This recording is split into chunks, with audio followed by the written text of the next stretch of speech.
conforme se acha no Evangelho de João, capítulo 9.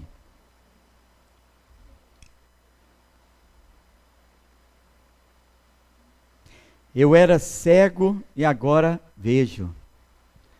João 9, 13 a 34.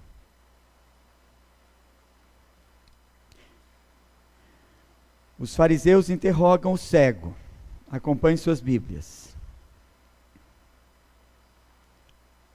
João 9, 13 a 34 diz assim: Levaram, pois, os fariseus o que dantes fora cego, e era sábado, o dia em que Jesus fez o lodo e lhe abriu os olhos.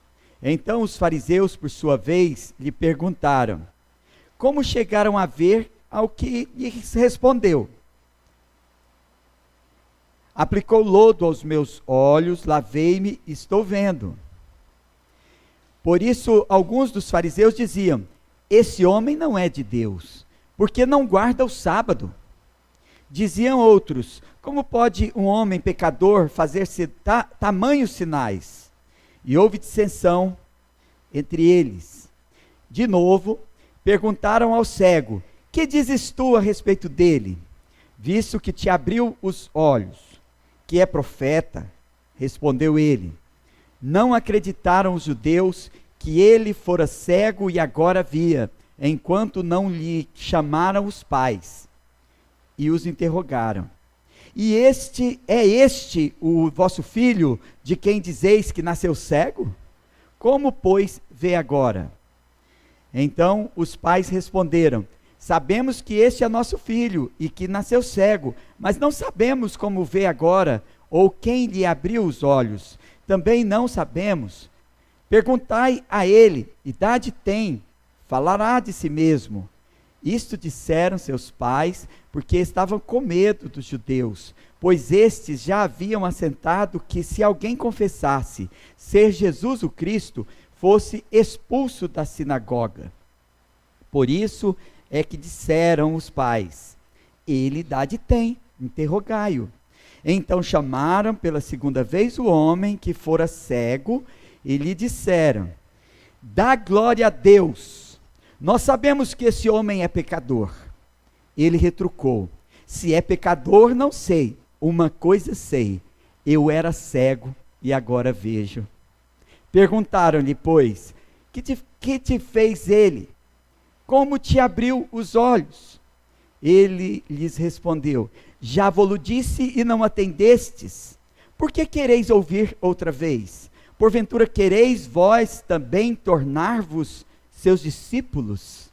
Então o injuriaram e lhe disseram: Discípulo dele és tu, mas nós somos discípulos de Moisés. Sabemos que Deus falou a Moisés, mas este nem sabemos de onde é. Respondeu-lhes o homem: Nisto é de estranhar que vós não saibais de onde ele é, e contudo me abriu os olhos.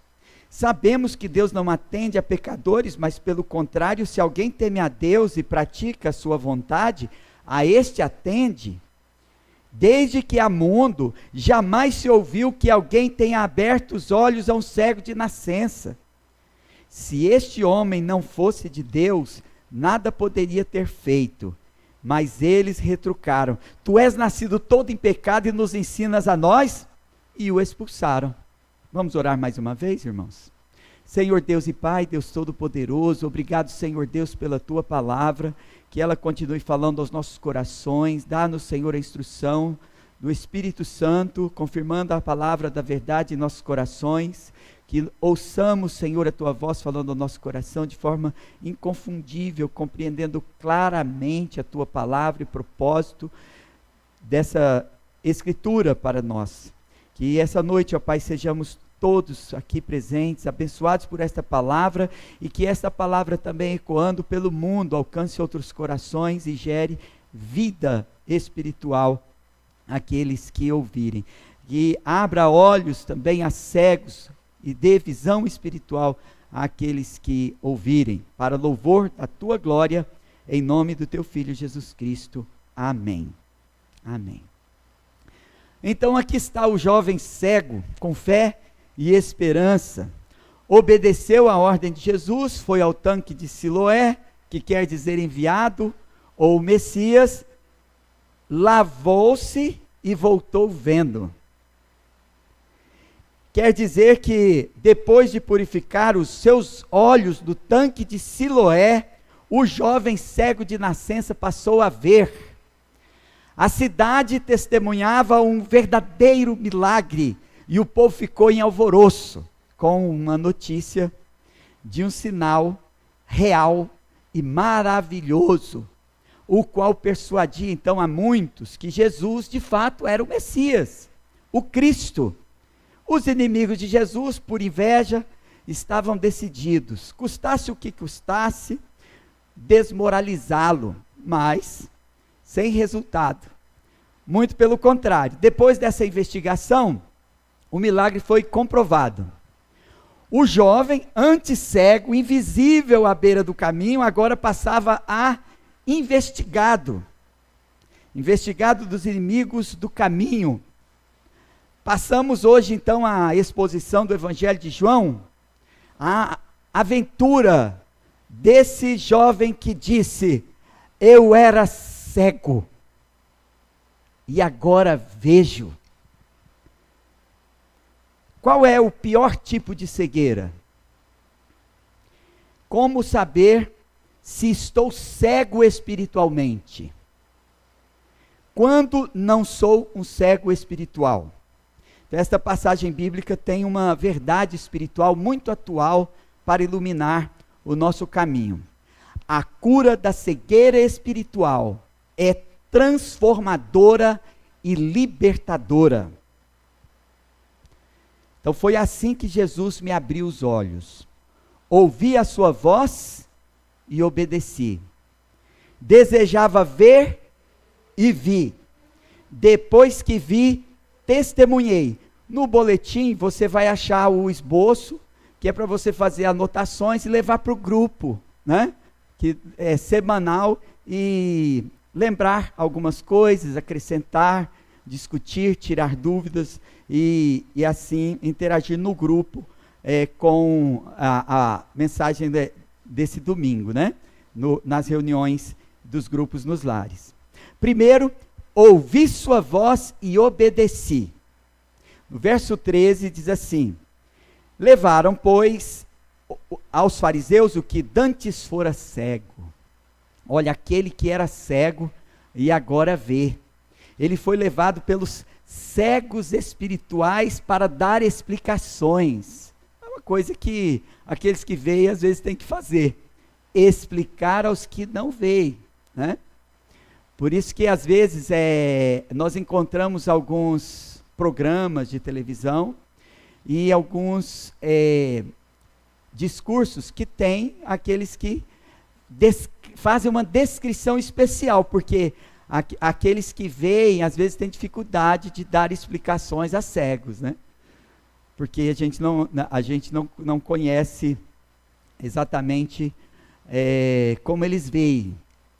Mas eles não desejavam entender. Esses cegos eram cegos espirituais. Cegos espirituais não desejam entender melhor a palavra de Deus para praticar. Eles não desejam entender a palavra de Deus para tirar o melhor proveito da obra de Deus, mas ouvir e ter algo que pudesse criticar, acusar, reclamar. Então a cura de um cego, ela abranda o coração, mesmo um coração de pedra, ela é capaz de penetrar o mais endurecido coração, mas é muito difícil penetrar o coração do hipócrita. Por isso que facilmente você encontra as pessoas dizendo que são diversas categorias de pecado, né? Mas raramente você vê alguém dizer assim: eu sou um ex-fariseu, porque eu era um desses tais aí, né? Mas Jesus me curou. Eu era cego e agora vejo, mas eu era um hipócrita. Raramente vocês vão ouvir um discurso assim. Eles não tinham interesse de conhecer a verdade. e produzir frutos espirituais. O jovem que Jesus havia curado, ele passou a explicar aos judeus como Jesus lhe abriu os olhos. O evangelista cuidadosamente registra no verso 14. E era sábado, o dia em que Jesus fez o lodo e lhe abriu os olhos.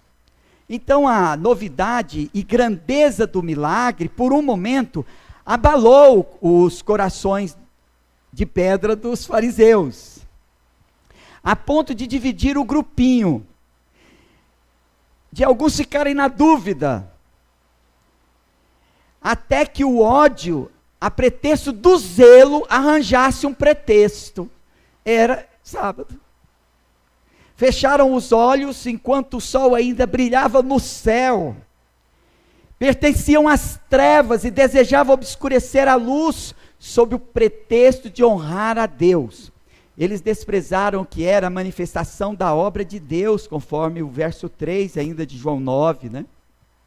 Conforme registrado também em João 9,5, então os fariseus, João 9,15, perdão, João 9,15, então os fariseus, por sua vez, lhe perguntaram como chegar a ver, ao que lhes respondeu: aplicou lodo aos meus olhos, lavei-me e estou vendo. Então, ouviram as testemunhas, o próprio curado, e ninguém negava que Cristo restaurou a vista ao cego. Mas, movidos por um falso zelo, desejavam acusar Jesus, segundo a sua própria tradição, porque eles faziam listas de coisas que eram proibidas fazer no sábado. E uma dessas coisas é lavar. Acho que já tenho falado sobre isso em outros sermões, né? Lavar, debulhar e cozer, né? Atividades comuns nos dias de Jesus. Segue no verso seguinte, no verso 16. Por isso alguns dos fariseus diziam: esse homem não é de Deus, porque ele não guarda o sábado. Diziam outros: como pode um homem pecador fazer tamanhos sinais? E houve dissensão entre eles. Então a máxima apresentada pelos fariseus era uma máxima plausível, né?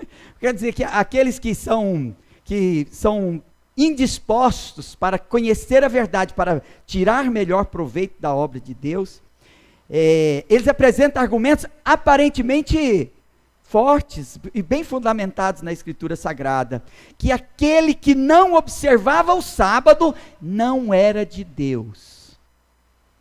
Porém, era injusta essa acusação, porque a obra de Deus não é uma violação do sábado.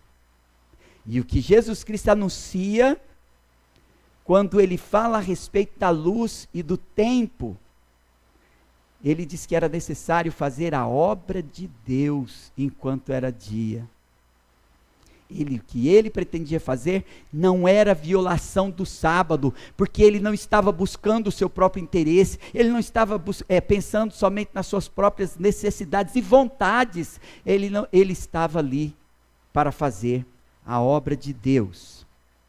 Primeiramente, porque eles não puderam contestar a pregação de Jesus, eles não puderam negar a realidade do sinal maravilhoso, da cura de um cego de nascença. Então eles estavam dispostos a atacar a reputação de Jesus com essas acusações sem fundamento. Então no verso 17, de novo, perguntaram ao cego: que dizes tu a respeito dele, visto que te abriu os olhos? Que é profeta. Respondeu ele: os milagres são sinais gloriosos do poder do Espírito. Irmãos, a cada período revelacional, um profeta credenciado apresentava sinais de que de fato era profeta. Basta olhar para Moisés, aquele que botava a mão no seu peito, e o seu peito ficava leproso, com a marca de lepra, e depois ele botava novamente a mão e subia a lepra. Que colocava o seu cajado se transformava numa serpente, que Deus deu esses sinais para que crescem, que de fato ele era o mensageiro de Deus. Jesus Cristo ali era um verdadeiro profeta, mensageiro de Deus, confirmado com um sinal miraculoso. As manifestações de Deus, elas são rejeitadas. Mas é interessante que as pessoas às vezes rejeitam facilmente uma manifestação verdadeira, uma obra de verdade, um princípio bem fundamentado, e passam a mentira, mesmo que ela não tenha fundamento nenhum, nem lógica alguma. E como Satanás engana os incrédulos por meio de falsos milagres. Não é errado comprovar um milagre. Jesus, certa vez, ele manda os curados procurarem os sacerdotes para fazerem exame. João exorta a pôr à prova os espíritos. O problema é que os fariseus não creram, mesmo confirmado o milagre de Jesus. Eles não tiraram o melhor proveito dele para oferecerem a Deus um culto puro. Em vez de confirmar pelos sinais que ele era o Messias, rejeitaram-no. Esconderam-se no zelo formalista, recusaram-se a reconhecer Jesus como Cristo e se render aos enganos de Satanás. O jovem interrogado, ele ouviu a voz de Cristo e obedeceu. Depois de se lavar no tanque de Siloé, seus olhos foram abertos. Ele reconheceu e declarou: Jesus era o profeta. Mas olha, vejam que ele era cego quando Jesus Cristo passou lodo nos olhos dele e disse: vai ao tanque de Siloé e lava. Depois ele não o encontrou, ele sabia que era Jesus, o homem que disse: vai ao tanque de Siloé, lava, e ele foi e voltou curado. O que fala a palavra de Deus? Anunciamos ao mundo quem é Jesus, mas quem poderá reconhecê-lo? Somente aquele que é guiado por Deus. Como este cego. Ouçam sua voz, lavem seus olhos espirituais no seu tanque, para que vejam e também possam dizer: ouvi sua voz e obedeci. Foi assim que me abriu os olhos. Conforme eu anunciei agora, desejava ver e vi. João 9,18, o que diz? Não acreditaram os judeus que ele fora cego e que agora via, enquanto não lhe chamaram os pais. Então Jesus, em outro lugar, ele tomou para ilustrar a cegueira dos fariseus. A pior coisa que poderia acontecer era um cego guiar outro cego. Mateus 15,14, ele diz: deixai-os, são cegos, guias e cegos. Ora, se o cego guiar outro cego, cairão ambos no buraco. Existe algo pior do que uma liderança espiritualmente sem fé? Uma liderança sem fé? Uma liderança espiritual sem fé? Alguns sacerdotes, escribas e fariseus, eles não creram. Eles sugeriram que se tratava de uma cegueira inventada pelo jovem. Por isso, eles queriam ouvir o testemunho de seus pais. Eles queriam negar. Eles não buscavam confirmar. Então, no verso 19, diz assim: e os interrogaram: é este o vosso filho, de quem dizeis que nasceu cego? Como, pois, vê agora? Então os pais responderam: sabemos que este é nosso filho, e que nasceu cego, mas não sabemos como vê agora, ou quem lhe abriu os olhos, também não sabemos. Perguntai a ele, idade tem, falará de si mesmo. Isto disseram seus pais, porque estavam com medo dos judeus, pois estes já haviam assentado que, se alguém confessasse ser Jesus o Cristo, fosse expulso da sinagoga. Eles fizeram uma investigação cuidadosa e completa, mas indispostos para ver a obra de Deus. Eles atestaram a identidade do filho, de fato, era filho daquele casal e nasceu cego, e agora vê. Os pais não quiseram mencionar o nome de Jesus, porque os fariseus proibiram, ameaçando que se alguém dissesse ser Jesus o Messias, que fosse expulso. Nós somos informados que os pais dos jovens ficaram com medo. Respeito é diferente de medo. Respeito é apropriado, mas medo não. Medo não é característica de um relacionamento saudável. Uma característica que acompanha uma liderança espiritual cega. Medo pelas ameaças. Às vezes parece que dá certo. Algumas pessoas acreditam muito que é assim que deve fazer mesmo. Cobrar mais, impor mais, falar mais sobre o inferno e tão grande condenação no futuro, para botar medo nas pessoas, para elas serem agregadas, reunidas. Mas esse não é o método de uma liderança espiritual com visão bíblica, mas era dos fariseus, era dos hipócritas. No versículo 23 diz: por isso é que disseram os pais, ele idade tem, interrogai-o. Eles não desejavam enxergar, porque eles não eram cegos fisicamente, mas eles eram cegos espirituais. Porque o pior cego não é o que é cego fisicamente, mas o cego espiritual. O que não quer ver também é um cego espiritual, mesmo quando tem as vistas boas, né? A avó da Juliana costumava dizer as vistas boas, mas quando era ouvida ela falava as oiças boas, né? Lembrei agora da vovó. O necessitado estava diante dos olhos dele. A Bíblia diz que ele já vivia desde pequenino, assentado à beira do caminho, porque era cego e vivia a mendigar. Mas parecia que tinha muitos cegos lá. Como que eles não conheciam? Como que não sabiam?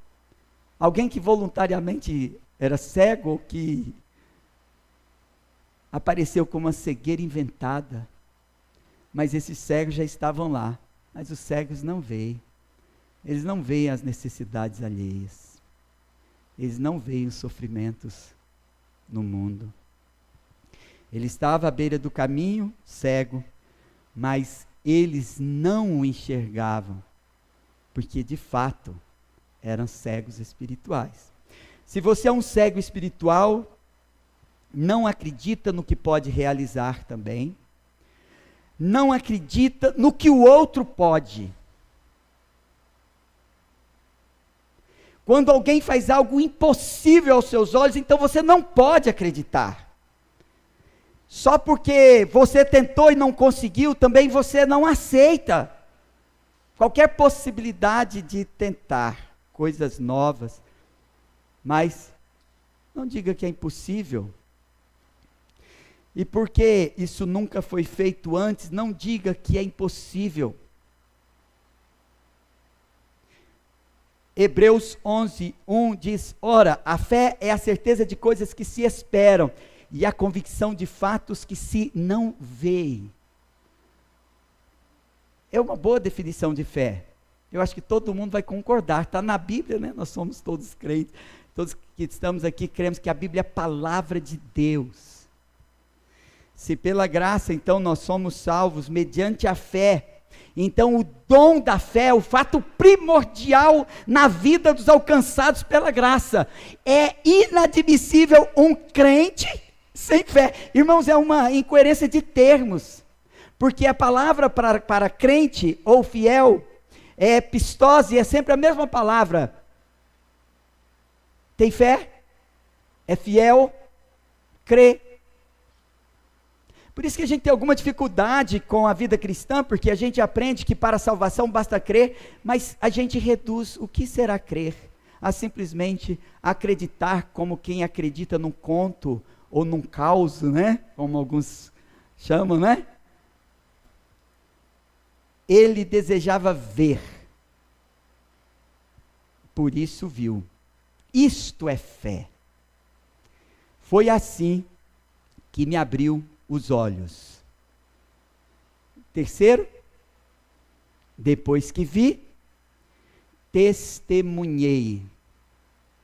Vamos ao verso 24 do texto que nós estamos meditando nele, né? O texto principal, João 9, 24, diz que então chamaram pela segunda vez o homem que fora cego e lhe disseram: dá glória a Deus, nós sabemos que este homem é pecador. É interessante como os cegos espirituais, os falsos profetas, e todos aqueles que são de fato religiosos, hipócritas, né? Eles se apresentam assim, né? Como sendo mais espirituais do que os demais. Os incrédulos, eles queriam que o jovem negasse o milagre e invocar o nome de Deus para que ele assim fizesse, para persuadi-lo, constrangê-lo e impor a ele o que eles desejavam. Mais que aquilo que aconteceu com ele era real. Mais que testemunhado, ele havia experimentado no seu próprio corpo. Eles desejavam diminuir a credibilidade de Jesus pela difamação. A difamação do pregador é uma forma de lançar uma cortina de fumaça sobre a verdade. A verdade está muito evidente, já foi confirmada, já foi cuidadosamente investigada. Por que que eles insistem tanto que ela seja negada? E atacaram sem motivo a reputação do Senhor. Mas esse jovem, corajosamente, versículo 25, então, veja o que diz, ele retrucou: se é pecador, não sei, uma coisa sei, eu era cego,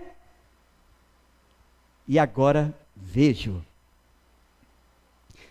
Se é pecador, não sei, não quer dizer que ele duvidasse da reputação de Jesus, ou que ele não devesse aprender mais sobre nosso Senhor. Nós nem sabemos se nesse momento a gente sabia que esse já era nascido de novo, regenerado, mas na ordem da salvação, o momento da sua conversão estava por vir, quando ele vai ter ainda um encontro com o Senhor Jesus Cristo, ele vai reconhecer que Jesus Cristo é o Filho de Deus e vai adorá-lo. Talvez seja esse momento, um passo na ordem da salvação, né, no progresso da experiência desse jovem, mas já esse jovem regenerado. Uma pessoa simples pôde dar um maravilhoso testemunho da obra de Deus. Se de fato você tem uma experiência real com nosso Senhor Jesus Cristo, verdadeiramente você foi alvo da obra de Deus, então você já está pronto para dar um testemunho da sua fé. Em geral, quem reconhece o milagre de Jesus em sua vida, testemunha. E testemunha corajosamente. Ele não se porta covardemente diante de ameaças. Há algumas exceções, né, irmãos? Mas não era o caso desse jovem. Se você acha que há algumas exceções, ô pastor, dá para alguém fala assim, mas pastor, dá para uma exceção para mim? Que eu não tenho a coragem desse jovem não. Alguém pode fazer isso. Mas se há alguma exceção, não é bíblica. E também não é o caso desse jovem aqui. Esse jovem disse: uma coisa sei, eu era cego e agora vejo. O jovem reconhece, seu conhecimento, né, é limitado, mas ele reconhece um sinal tão maravilhoso, tendo experimentado uma graça ilimitada, Isto não pode ser negado. E no versículo 26, perguntaram-lhe, pois, quem te fez ele? Como te abriu os olhos? Ele lhes respondeu, já vos disse, não atendeste, porque quereis ouvir outra vez? Porventura quereis vós também tornar-vos seus discípulos? Há quanto tempo você não pergunta a alguém se ela também quer vir com você e se tornar o discípulo de Jesus? Ou você é o discípulo secreto de Jesus, porque você sabe da sua vida com Deus, né? Você é discípulo de Jesus, mas ninguém sabe, agente secreto do reino de Deus. Quando alguém descobre, fala, rapaz, aquele rapaz é crente, descobri agora, dos fariseus até hoje. É uma situação que se repete, parece cômico, né? Parece cômico, muitos reputados por sábios, eles tentam inutilmente provar que Cristo não é divino, negando a realidade do milagre que acontece na vida de cristãos. Há quanto tempo? No decurso da história, na experiência de milhares, que morreram por causa da verdade do Evangelho, que confessaram mesmo diante das ameaças, que não tremeram diante de leões, que lutaram despreparados, lutas com gladiadores, com espadas cegas, para servir de espetáculos para homens carnais, incrédulos, idólatras, com uma fé que impressionava o mundo. Mas por orgulho, os judeus rejeitaram. E no versículo 28 diz assim, então o injuriaram e lhe disseram, discípulo dele és tu, mas nós somos discípulos de Moisés. Sabemos que Deus falou a Moisés, mas este nem sabemos de onde é. Então eles passaram da negação de Jesus à afirmação da superioridade de Moisés. Irmãos, não existe incompatibilidade entre Moisés e Jesus. Se eles crescem em Moisés, eles também teriam crido em Jesus, porque não existe incompatibilidade entre Moisés e Jesus, e não há incompatibilidade entre o Velho Testamento e o Novo Testamento, como nós aprendemos hoje, que não existe essa incompatibilidade. Respondeu-lhes o homem, nisto é de estranhar que vós não saibais de onde ele é. E contudo me abriu os olhos. Sabemos que Deus não atende a pecadores, mas pelo contrário, se alguém teme a Deus e pratica a sua vontade, a este atende. Desde que há mundo, jamais se ouviu que alguém tenha aberto os olhos a um cego de nascença. Se este homem não fosse de Deus, nada poderia ter feito. Mas eles retrucaram, tu és nascido todo em pecado, e nos ensina a nós, e os expulsaram. Já falei para os irmãos que um dia eu estava muito desanimado, mas eu encontrei um menino de 8 anos de idade. Já contei essa história aqui. Mas ele mostrou sabedoria que naquele dia me faltava. Isso pode acontecer com você um dia. A não ser que você seja arrogante, soberbo, como um desses fariseus, sacerdotes, escribas e fariseus hipócritas. Eles se julgavam superiores para desqualificar os outros.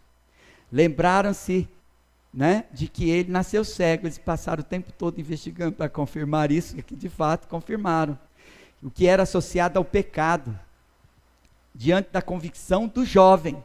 Agora, o fato dele ter nascido cego pode ser útil para desmoralizar o testemunho dele de que Jesus é o Cristo. Veja que não há como fugir das armadilhas, né, dos sofismas daqueles que não querem crer na verdade. Eles passaram a desprezar a sua simplicidade, injuriaram, finalmente expulsaram-no. Em outra ocasião, Jesus adverte aos seus discípulos e a nós, João 16, 2. Quem quiser, acompanhe sua Bíblia.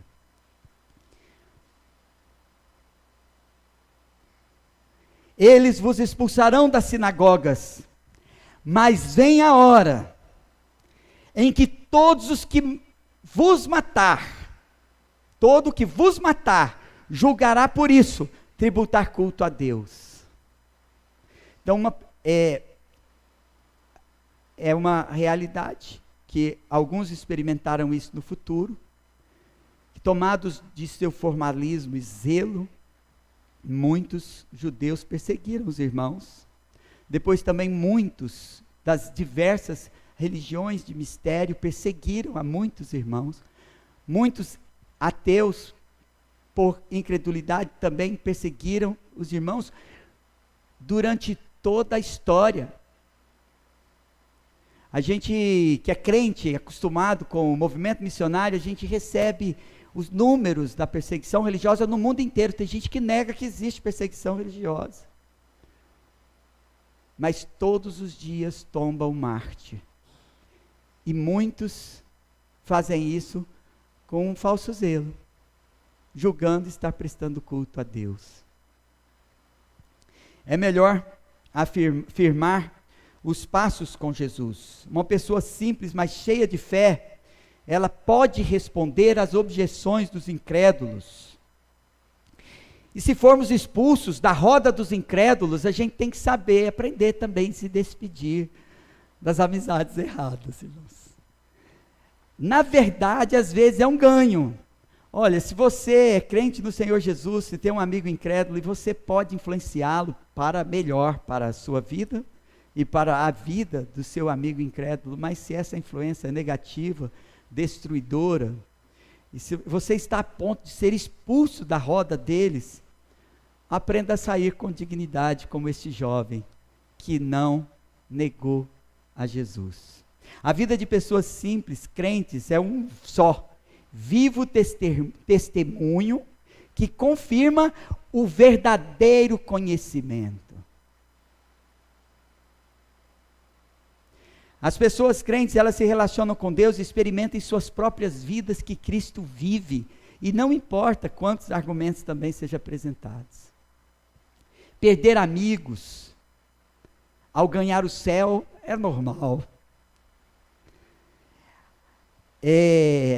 Hoje eu estava conversando e na conversa eu lembrei de uma ilustração. Olha, é normal que nós nos agreguemos aos irmãos que são iguais, que confessam a mesma fé, e que tem no coração a mesma ardente esperança do céu, como uma figura simples da natureza. Se nós pudéssemos misturar todos juntos, pato, galinha, tartaruga, coelho, tudo num saco, vários elementos, diversas espécies, e nós misturássemos todos eles lá, mas resolvêssemos soltá-los de uma vez na natureza. Pato vai com pato, galinha vai com galinha, e tartaruga vai com tartaruga. Eles vão se encontrar em algum lugar, e não pode fazer isso, viu, com animais exóticos, porque depois causa impacto na natureza, depois vai ter que chamar alguém para matar, né? Não é verdade? Porque não pode soltar, mas eles andam em grupo. Isso é normal, também acontece com os crentes. Às vezes nós nos despedimos, outras vezes nós somos expulsos das sinagogas deles, né? Das rodas deles, dos grupos deles. E quem se despede de lugares e pessoas incrédulas, idólatras, para andar na verdade, pode testemunhar que Cristo vive. Agora que obedeci, posso ver, posso testemunhar e guiar outros a Cristo. Então, para concluir, lembremos que a cura da cegueira espiritual é transformadora e libertadora. Ouvi sua voz e obedeci. Desejava ver e vi. Depois que vi, testemunhei. Como posso saber, então, se estou cego espiritualmente? Eu acho que existem outras formas, mas eu vou dizer uma. Talvez você lendo o texto encontre mais, depois você pode compartilhar comigo. Irmãos, se meu formalismo me cega a tal ponto de não reconhecer as multiformes manifestações da graça de Deus. Então é que estou cego espiritualmente. Formalismo geralmente cega. Agora, não vamos pensar que formalismo é uma coisa só associada às igrejas tradicionais, históricas. Não, eles também têm os métodos deles, eles acreditam que tem que ser daquele jeito. Eles não acreditam que, por exemplo, o que está acontecendo aqui ou ali não é a mesma coisa, não é um dom da graça de Deus, não vem do céu, porque não tem os mesmos elementos daquilo que eles acreditam ser uma manifestação da graça de Deus. Então, formalismo é uma coisa do homem, independente da sua tradição, né? No que me toca aos presbiterianos, né? Mas as outras formas cristãs também, o nosso formalismo não pode nos cegar a ponto de descrermos da operação da graça de Deus na vida dos outros. Eu não posso servir de parâmetro para julgar o meu irmão. Que nosso Senhor, que está libertando e salvando a muitos da cegueira, enquanto outros permanecem cegos, que nós estejamos entre aqueles que estão tendo os olhos abertos, espiritualmente, né? Porque o formalismo, ele é miserável, pobre, cego e nu. Você sabe se sua vida espiritual continua assim? Mas se os seus olhos espirituais começaram a abrir, purifique-os no tanque de Siloé, que quer dizer do enviado. Sabe qual é o pior tipo de cegueira? Obviamente que é a cegueira espiritual, quando sei que posso ver, mas não posso discernir, não posso crer, não posso confiar. É ser cego espiritualmente. Quando me despeço de um colega de cela, porque aconteceu o meu desencarceramento, e eu consigo discernir isso, é porque eu não sou cego.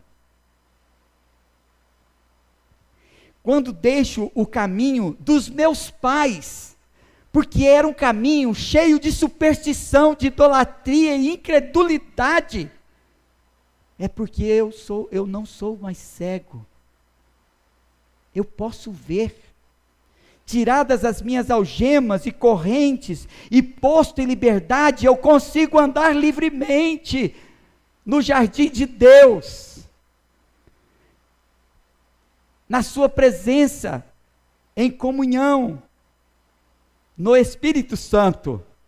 E uma vez livre, acabou o pertencimento ao grupo dos que vivem no cativeiro. Você primeiro foi livre para ouvir ao mestre e obedecer. Desejava ver e viu, e agora já pode testemunhar. O que esse jovem recebeu, como vamos ver mais adiante, foi a luz da vida. Reconheceu que Jesus é o Filho de Deus e adorou. Agora testemunha que sua vida mudou. Se ele não dissesse palavra, ele estaria testemunhando, porque é impossível esconder o testemunho daqueles que foram verdadeiramente alcançados. Venha hoje a Cristo. O que fez cegos veem. Venha hoje para viver nova vida. Você não somente encontrará paz, as pessoas buscam religião para encontrar paz. Você pode ter pensado assim, olha, essa mensagem me incomodou muito, mas eu vim aqui só para receber paz, né? Mas protestante não dá paz, não dá paz assim. A paz você só vai encontrar se você também puder dizer, eu era cego e agora vejo. Seus olhos serão abertos para ver o futuro glorioso, e se isso não for suficiente para te dar paz, nada será. Nosso Senhor e os eleitos. Uma visão espiritual, que o Senhor vem nas nuvens com seus anjos em poder e glória, no estabelecimento do seu reino futuro. E você sabe que você faz parte desse reino futuro, porque ele reina aqui, ou aí, não é? Dentro do seu coração. Você diz, eu era cego, e agora vejo. Então você pode contemplar pela fé o novo céu, uma nova terra. Contemple com seus olhos espirituais abertos o fim da nossa esperança, a finalidade, viu, irmãos? Não é o fim da esperança. Eu falo português, às vezes tem que tomar cuidado, né? A finalidade, para ficar bem claro para vocês, da nossa esperança, que é a salvação. Como posso receber? Arrependei-vos e crede no Evangelho, pregação que Jesus passou a ensinar, a proclamar. Que os seus discípulos continuarem ainda a estar ecoando as mesmas verdades e promessas que nós acabamos de ouvir. Oremos. Senhor Deus e Pai, Deus Todo-Poderoso, obrigado, Senhor Deus, por tão grande salvação em nosso Senhor Jesus Cristo. E o Senhor continue nos abençoando, falando a Tua palavra aos nossos corações. Que o Senhor receba o louvor dos nossos lábios e nos conceda paz, não temporária, infundada, por uma falsa esperança numa graça barata, mas que conheçamos a verdade, que tenhamos os nossos olhos abertos para ver, e também orar, e dizer ao mundo inteiro, eu era cego e agora vejo. Em nome de Jesus, amém.